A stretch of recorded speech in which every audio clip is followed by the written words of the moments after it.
পায়েল, দেখ তো গাড়ির উপর কে বসে আছে।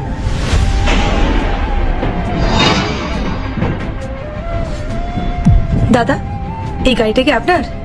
না ম্যাডাম, এই গাড়িটা আমার না। তাহলে কি তোর বাবার গাড়ি? নাম এখান থেকে।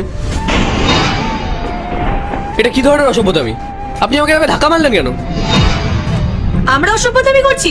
তো সাহস হলো কি করে আমার গাড়ির উপর এভাবে নবমের মতো বসে থাকার? এতে কি এমন হয়ে গেছে ম্যাডাম? আমার পায়ে একটু ব্যথা করছিল, তাই জন্য আমি গাড়িতে বসেছিলাম।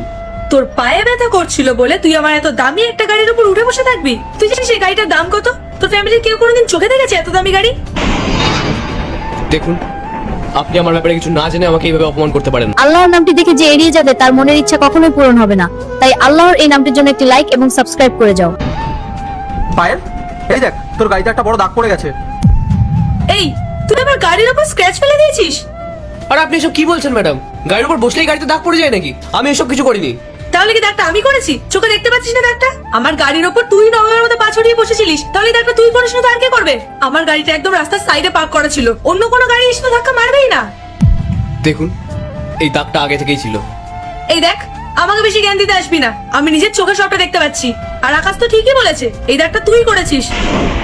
আপনাদের ভুল হচ্ছে, এটা আমি করিনি। আর তাছাড়া আপনাদের ভালোর জন্যই আমি এখানে দাঁড়িয়ে আছি। এই একদম ফালতু অজুহাত বন্ধ।